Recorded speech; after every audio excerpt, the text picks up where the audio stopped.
Good evening. It is Thursday, August 14th, and we are starting our Finance Committee meeting a little late this evening at 7:20. And I'm Linda Stone. I'll be chairing the committee, and we will first do roll call starting to my left. Nicole Khan, School Board. Tony Rapp, Director of Business Administration. Andy Sanko, Superintendent. Bob Hickey, School Board. Ann Horner, School Board. Tracy Osecki, School Board. Matthew McCarthy, Tech Integration. Ed Tate, School Board. Okay, and thank you, and take it away, Mr. Rapp. Thank you, Ms. Stone. Before we begin, a reminder that the most accurate and reliable information concerning our district, please refer to resources, websites, and social media platforms managed by the Council Rock School District. We advise the community to exercise caution when relying on the accuracy of social media and ask the community to verify any social media content with the district for accuracy. If you question what you are seeing, need a fact check or additional details on a matter, please reach out to the district directly. Our contact information is readily available on our website at www.crsd.org. Thank you. Before we go into the agenda, I would just like to take a second to remind parents, as we're getting ready to start this new school year, that we have moved on to we have a different vendor for our lunch payments. We've moved on from My Payments Plus to a new vendor called My School Bucks. Please refer to the website. There's information on the website and in our social media regarding the changeover. You should be able to go in and create an account there, and the money that if you had any money left under My Payments Plus, it should transfer over to My School Bucks. If it does not, please contact us, and we'll make sure that it gets rectified. But we want to make sure that every parent knows about this. Of course, we will not have any issues feeding students when school begins, no matter whether they're in My School Bucks or not. But we want everyone to be able to move into that new system before school starts. Thank you. I'd like to just add to that, Tony mentioned we've pushed this out in every medium that we have. We'll continue doing it. And I asked Tony to take advantage of the folks here tonight or joining in, listening, just to remind the families that they do have to create an account. Okay. Thanks, Tony. Will that be coming from the principals too? Will that be out to the principals or just doing it from the district? No, it'll come out from the principals as well. So the agenda for tonight, we have Kevin Carpet here from Cornerstone to do an investment update. We have to renew our stop loss policy. We'd like to talk about renewing our agreement with Linkit, renewing our agreement with Power School for special education services, renew our agreement with Instructure, renew our JAG1 agreement for substitute trainers. We went out to bid for a sensory room contract for the equipment for that. So we'd like to discuss that, and then we'd like to renew our Champions contract for our before and after school care. So the first item on the agenda is Thanks, Kevin. the Cornerstone investment update. Give us a minute to switch to the new different set of slides. Thank you. Thank you. Yeah. Matt. You want one?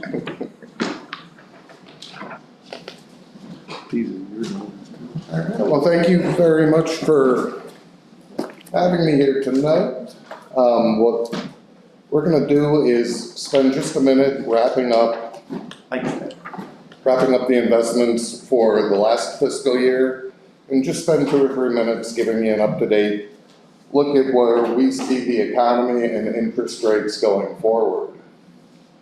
So there are a lot of numbers on this page. I would direct your attention to the bottom line, or the bottom 3 lines, where you see the general fund fiscal year to date income came in at $6.6 million. So again, that was for the entire fiscal year. The budget target was 5.5 million and is 5.5 million in the new budget. So we comfortably outpaced that and did it through a variety of methods. A lot of that had to do with the fact that the Federal Reserve didn't cut rates. It ran back about a year. The expectation was rates would be cut by now, and they haven't been. We'll talk about where we think they're going in just a second. But if you look, you can see at different levels, you have the general funds at the top, you have the bond funds, and then miscellaneous funds, then the aggregate portfolio. So, and those cash flows are just for this quarter, for the fourth fiscal quarter. So you can see income was about $1 million in total just in the quarter, which is when the district is typically at the lowest of the cash amount. So the portfolio has been working as designed and added some extra performance compared to budget. What you're looking at here is the yield curve, and for those of you who may not know, when you borrow money or the government borrows money for different time frames, so here at the far left is 1 month, at the far right is 30 years, you pay different amounts in interest based on the time value of money. Here you can see the blue line is where the yield curve was, or the dark blue line is where the yield curve was as of June 30. And you can see it really hadn't moved at all for the calendar year, other than out in that 2 or 3 year bucket where it fell.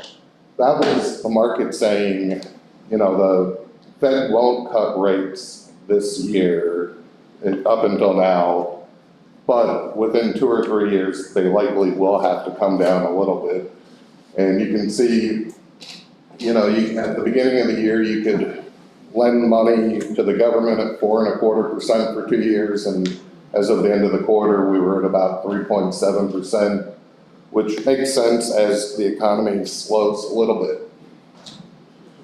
Here are future rates, and as we normally show you, this is an actual market. This is actual traders trading real dollars on where they think interest rates are going to be in the future. The green arrow is where we're at today, and this is saying what the probabilities are as of the end of the year, of the calendar year, and you can see the market saying it expects 2 to 3 interest rate cuts. We think the 3 cuts is probably aggressive.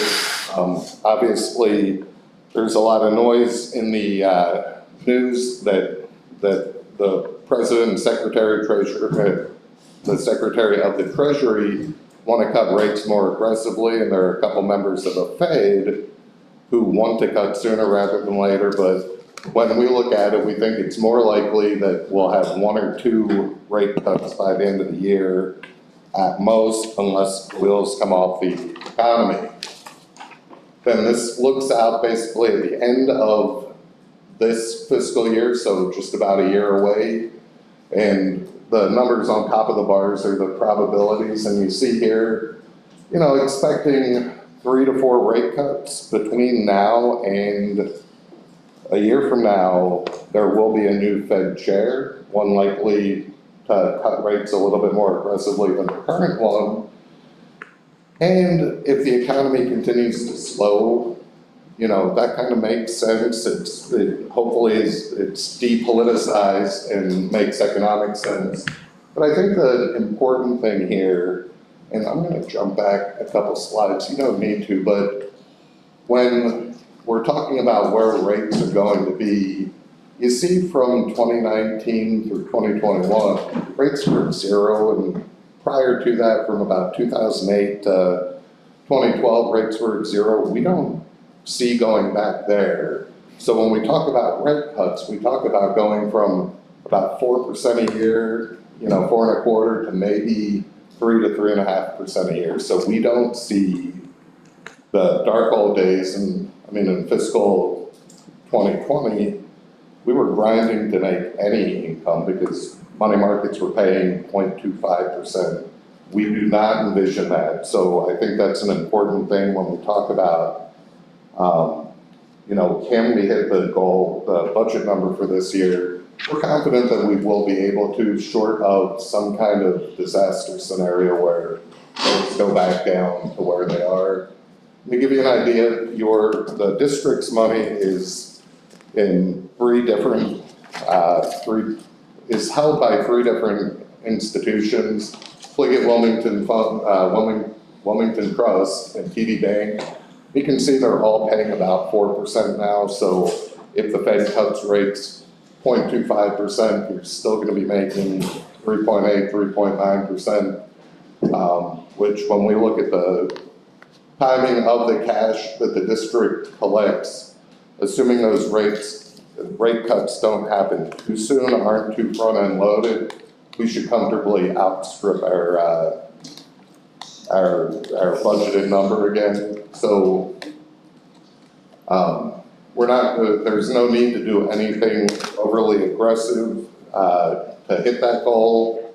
What we talk about all the time is locking in rates when we think it makes sense. We will be locking in some rates here, as cash comes into the district, but in general, I think we're in good shape and just continue what we've been doing for the past several years, and we should be in, we should comfortably hit the budget number.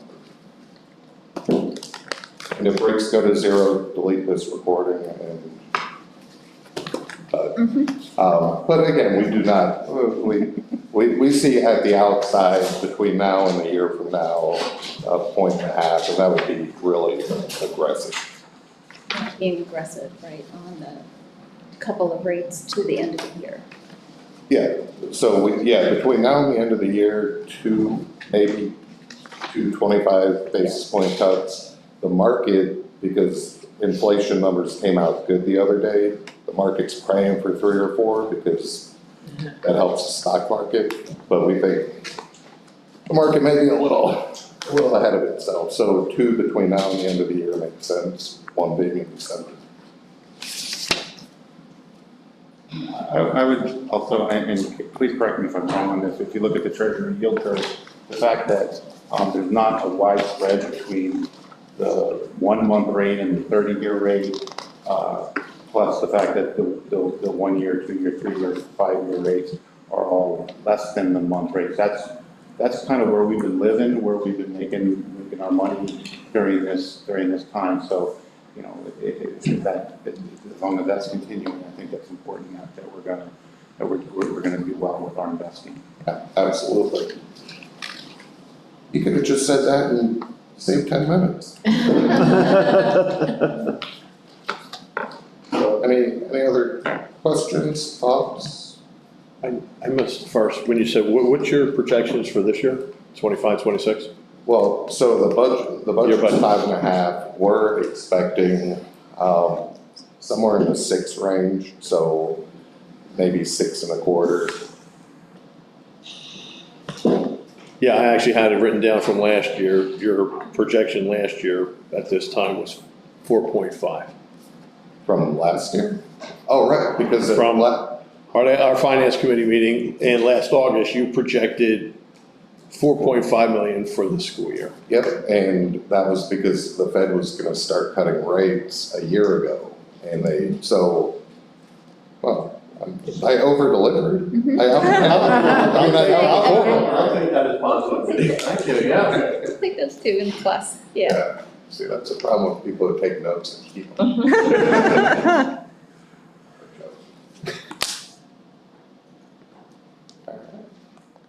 Thank you. Very good. Okay, Thank you, Kevin. thank you, Kevin. Did you get all that? Any questions?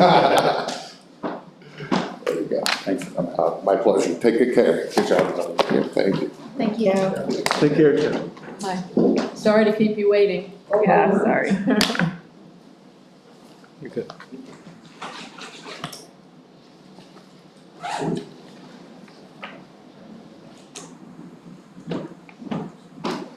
Pretty. So you're That was over. interesting. Is that what you created the retreat? Yeah, that's my thing.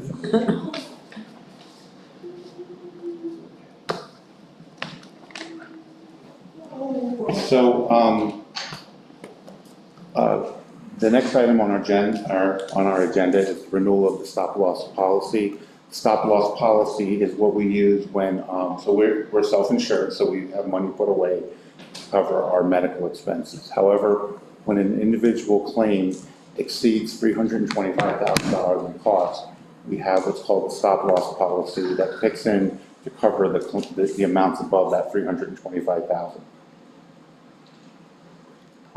We went out to market for this insurance for next year, and a company called BCS Insurance Company, which is wholly owned by the Blue Cross Blue Shield companies and Blue Cross Blue Shield Association, had the lowest quote. Our previous carrier, our current carrier, is Highmark.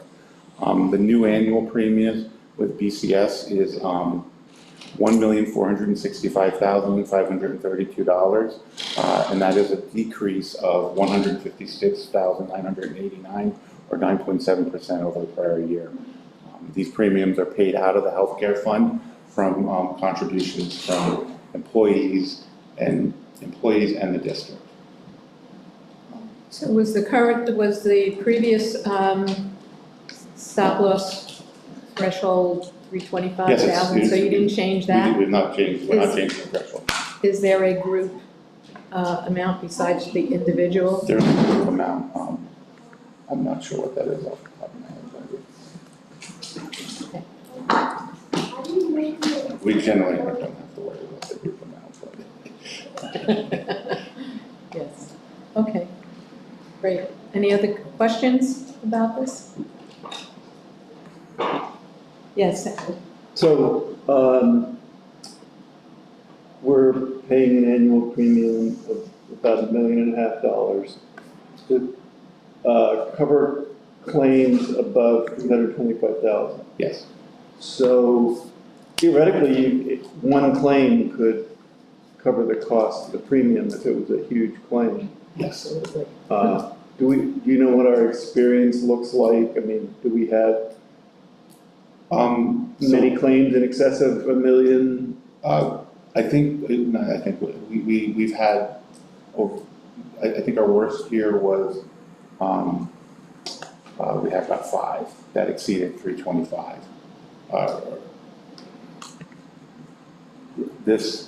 As we go into the end of this year, it's likely we're only gonna have 1 claim that exceeds the 325,000 and not in excessive amount. Of course, we still have, well, now we have a few weeks left. Right. The policy runs August to August, so, or September 1st to August 31st. So we don't have the full year data yet, but we seem to be doing well with that. It's a weird market in that some companies will decide that they want to take less risk and raise premiums, while other companies are doing the same. Highmark and BCS are different companies, but they're under the same parent company, which is, strange if you think about it. Yeah. I seem to remember a $2 million claim a couple of years ago. We've had some large claims. And I love that. We have, most of our bigger claims are year to year. Yeah. Even that we have, it's the same employees, rightfully so, having ongoing issues and expensive medications. I was going to say specialty pharmaceuticals. Especially pharmaceuticals. Yeah. That we use this insurance for. So we've done, I think we do pretty well. It's there in case we do have something that's excessive that we're covered, but, and of course, if we did have, these companies also, they're in the business of making money, so if we do get into a position where we start exceeding our premiums, then we will see our premiums increase. And the healthcare fund has a healthy surplus. It has a healthy surplus. And this is regardless of what plan an employee chooses to be in? Yes. And do you know how many lives are in the plan? You probably know how many employees are in the plan, right? Yeah. I'm Approximately. thinking it was somewhere 4,000. There's about 4,000 employees in the plan. Families. Or, Lots. people's lives. Individuals. Belly buttons, they Yeah. call them. 4,000 belly buttons, okay. Thank you.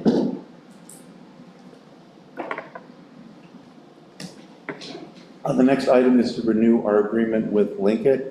This is a vital system that is used in the schools for student assessment and analytics. It's the intervention manager module for the multi-tiered system of support. This is the third year that we're bringing this to the board.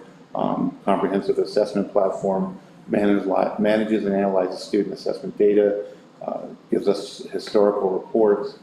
We have dedicated accounts, support executives, and PD offerings for staff. The cost is $95,157.50, which is an increase of $4,819.50 over last year. Yes, and Ms. Horner? Do the teachers give feedback? A couple questions. Do the teachers give feedback? And do they use the support in their PD? Yes to both. The teachers in the committee selected this. We're part of a committee that selected this three years ago. And they use it, they take advantage of the PD that's offered through this subscription. Did I hear your question right?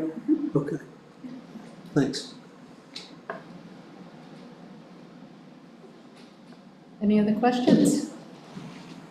Okay, Next item is to renew our agreement with Power School. This is not, so we did the regular Power, we did part of the Power School program, I believe it was last month, software as a service. This is a contract, this is a 2-year contract.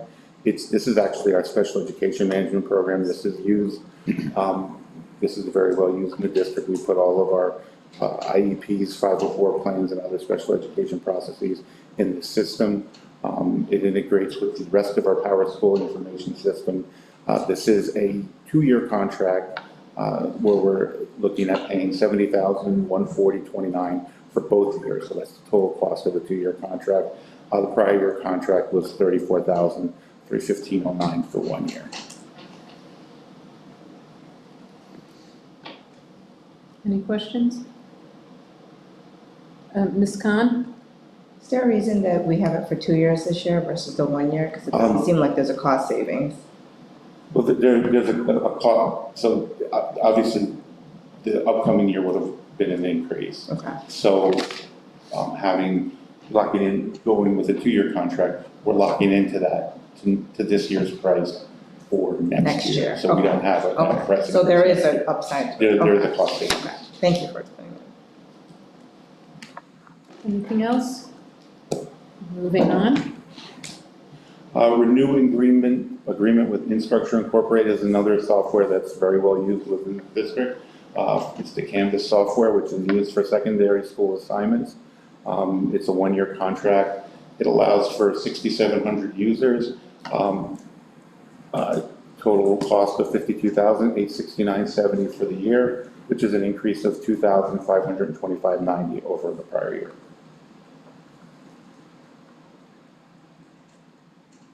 This is used by all of our secondary school kids and teachers, of course.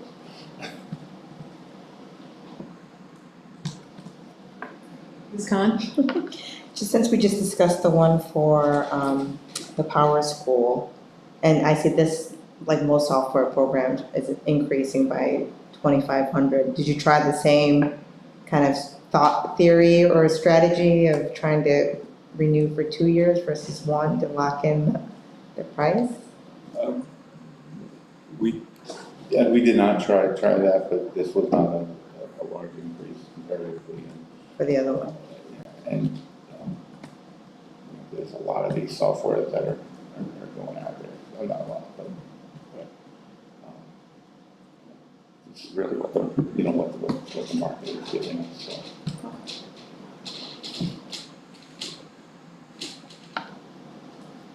Okay, next. Renew the JAG 1 agreement. They provide substitute athletic trainers for sporting events.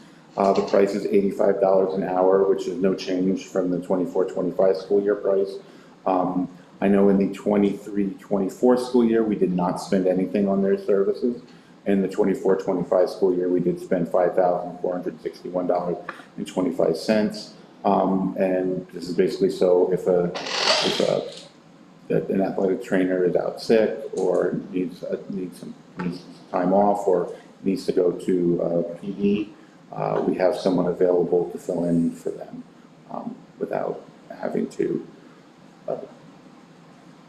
basically just to provide it as a substitute. And we've done this for several years, and depends on the need, and we are required to have athletic trainers at certain athletic events, and so just make sure that the district is covered for that. Any other questions? So this is we don't use them, we don't pay, and there's no Yes. retainer fee or anything. It's really a substitute service for athletic trainers. Okay. And Next item is bid 25-39 elementary sensory room. This is for expanding the autistic support program to Soul Finestone Elementary School and Richboro Elementary School. We received bids for the elementary school project on July 10th, 3 proposals, and it was based on a designated list of items. We asked for mid-range and high-end range rooms were optioned, and we will be awarding, and it's in board docs, we will be awarding these bids based on the lowest bid for each item. There were some items that we did not receive bids on, but we do have a vendor, we have other vendors we can purchase them from, but since they were bid and there was no response, we can purchase them that way. But we wanted to make sure that we were getting the best price for these items and for this very necessary system to set up in our, as we expand our artistic support program. Ms. Wait, to clarify, so the ones that did not have a bid dollar, you're gonna go find someone else? We'll look Or at quotes look to and see where- find the best okay. price that we can find. All right, just,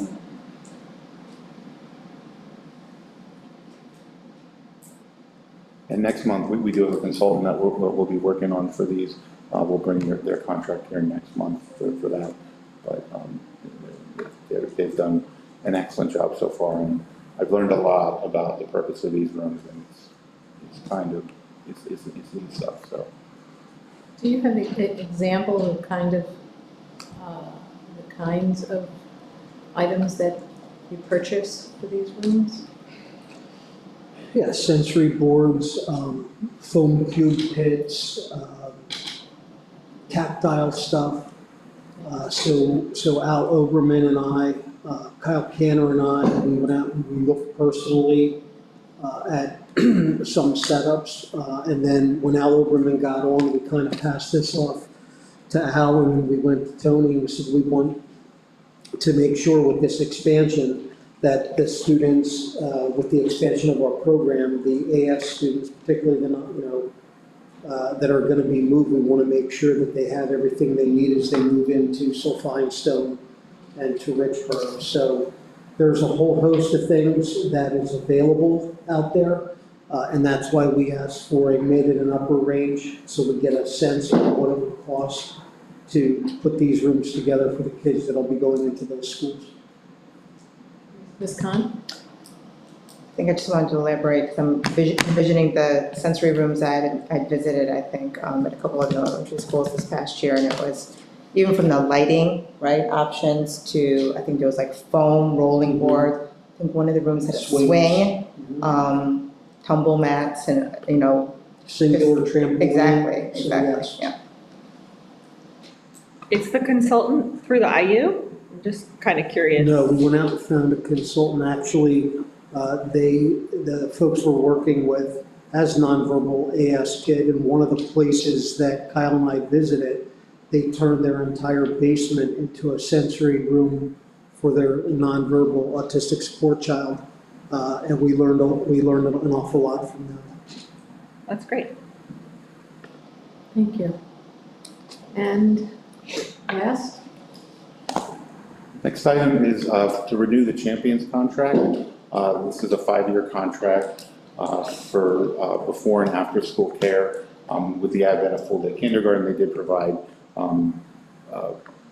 kindergarten enrichment programs, but since we have full-day kindergarten now, that's no longer necessary. The parents pay for the students to be in the Champions program either before or after school or both. The district receives the 18% of the gross revenue that is collected as our rent for allowing them to provide the service. We found out last year that our contract had gross revenue in it as opposed to net revenue after discounts, and there's discounts for different things. They came back with this contract and had it say net revenue. We went back and negotiated and got it back to gross revenue. So, you know, we're in a better position for what we're getting back for this contract. And I do just want to call Tony out on that. That was Tony's good catch, the gross versus the net, and that's a significant benefit to the district. Okay. Nothing else has changed on that, right? Well, the rates The rates will change, the rates will yeah. change. But as far as the district's concerned, obviously our revenue will be less since there's no more kindergarten enrichment. But you know, as far as our amounts for the before and after school care, they're still 18%. I'm sure I think it's a pretty good program. It's a pretty good cost comparatively to some other places where they might be sending kids. So. Mr. Tate, you had a question? I do. We were talking about surveys, I think last week or before. Do we have parent survey data or anything to tell us about the level of satisfaction with Champions as opposed to maybe looking for an alternative? I mean, I've never personally heard any complaints, and I think Champions is a valuable service, and it seems like, to me, they've been around for years. So, We don't have any in-house district surveys. Can't answer whether Champions conduct surveys on their own. I know we spent a lot of time with, when we had parents needing that before and after care, making sure they opened other sections and stuff like that. But we don't have any district surveys. They have been around for probably more than 25 years at this point. We've gone out to RFP a couple times, and the groups that have been part of that selection process went back and selected Champions last time we were at RFP. good enough for me, just ask. Yeah, thank you. Mr. Hickey, I think, had a question. Mr. Hickey? Had a question? Any idea what the revenue was or will not be, I guess, from the kindergarten enrichment? I don't know, but I can try to collect that information. Okay. I have to look at what they sent us when they send us their checks. I do know that they've been they were very forthcoming about the fact that our contract was gross revenue, our old contract was gross revenue, and paid us for that. And so we'll double check those numbers. No. Great, that'd be good. Appreciate it. Okay, so we'll consider all of these as consent items on the meeting, for the board meeting next week. No one has any, because we Those have, of us that are here. well, we have enough, unless anyone has any issues. Good. Okay, great. Well, then I think there are no other questions. Wait, you have something else? Well, Next. Oh, we're not finished. upcoming agenda items, still working on getting the auditor here for the audit results. Our 24-25 audit results. Our audit is scheduled for the last 2 weeks in September for the staff to come out and perform our audit. I've been assured that it's going to be excellent staff coming out to perform the audit. So I'm looking forward to that, and I'll keep you updated as that occurs. We're we're almost ready to go. That leads into the 24-25 preliminary results. We have most of the accruals done for last year. I think we're waiting on charter schools who are very proud of the fact that they can wait till till October to give us their numbers. And I think we've got some, we're still working on payables from last year. Some payables are sitting out there. And some revenue still to come in as far as the state is concerned, but some reconciliations for our final amount. So we're in pretty good shape with our final numbers. Cheryl is doing a bang-up job up there of getting ready to go in her office, and she's got this binder and that binder, and they're all filled with information for the auditors, so it should be an easy process for them. So, and we will present those preliminary numbers at next month's finance committee meeting, the end of year results. And it should be, barring a few $1,000s here and there, it should be pretty close to the final number. Did you have a question, Mr. Higbee? When you say, are you talking about our budget, like how? Our actual results, Right, yeah. So from our 24-25 budget. yeah, so from our 24-25 operations. Correct. So not as, I can compare it to the budget in that, but. No, but I mean, where our final number, you mean where we our finally spend ended versus up? our revenue, Yes. yeah, so Okay. we'll know that number. Super. Okay, thank you. Thank you, Mr. Rapp. Any other questions or comments? If not, You don't have anybody on the phone? no, there was no one on the phone? No. So we are adjourned. Thank you.